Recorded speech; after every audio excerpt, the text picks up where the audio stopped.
विधानसभा चुनाव की तारीखों के साथ ही उत्तर प्रदेश में उपचुनाव का ऐलान भी कर दिया है।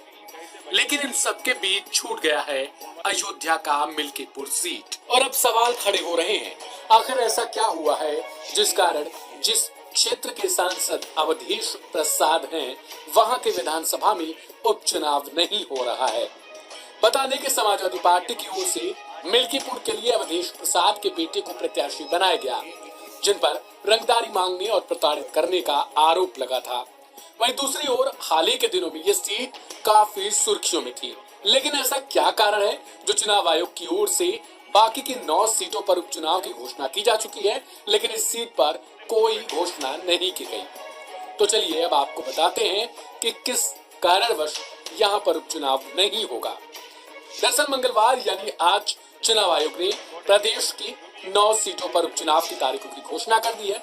मिल्कीपुर सीट को छोड़ दिया गया, यानी यहाँ फिलहाल के लिए कोई उपचुनाव नहीं होगा। इसे लेकर जब चुनाव आयुक्त से जवाब मांगा गया तो उन्होंने बताया कि जिन सीटों पर उपचुनाव की तारीखों का ऐलान नहीं हुआ है, उन्हें लेकर इलेक्शन पिटीशन कोर्ट में दाखिल है, यानी उनका मामला कोर्ट में लंबित पड़ा हुआ है। बता दें कि इससे पहले इस सीट से फैजाबाद सांसद अवधेश प्रसाद विधायक हुआ करते थे। लोकसभा चुनाव में जीत के बाद अवधेश प्रसाद ने विधायकी पद से इस्तीफा दे दिया था। इसके बाद से यह सीट खाली है। यहाँ वर्तमान में कोई विधायक नहीं। अब इसे लेकर लोग तरीके के सवाल भी पूछ रहे हैं।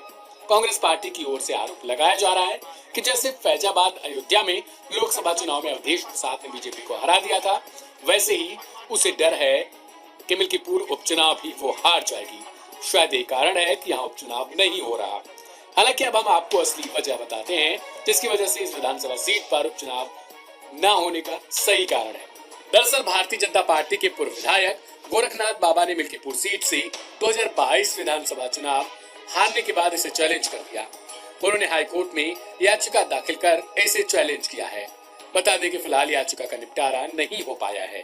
अब इसकी वजह से मिल्कीपुर में उपचुनाव का शेड्यूल जारी नहीं हुआ। Milkipur also is under election. So let me say it that way. जहां इलेक्शन पिटीशन नहीं है वहां सब में हो रहा है। ठीक है, तो दे देंगे। वो 2 तो मैंने बताई थी आपको।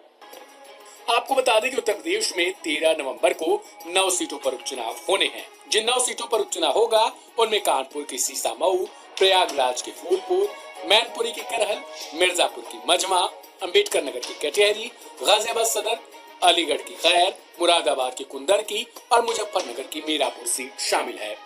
लेकिन अब मिल्कीपुर को लेकर भी कई तरीके के सवाल जो विपक्षी पार्टियां हैं वो पूछ रही हैं। गौरतलब है कि इससे पहले बीजेपी और समाजवादी पार्टी दोनों यहाँ के उपचुनाव के लिए अपने अपने तरीकों से माहौल बनाने में लगी हुई थी। लेकिन उपचुनाव के ऐलान से पहले ही मिल्कीपुर सीट को लेकर अब कलह मच गई है। इस रिपोर्ट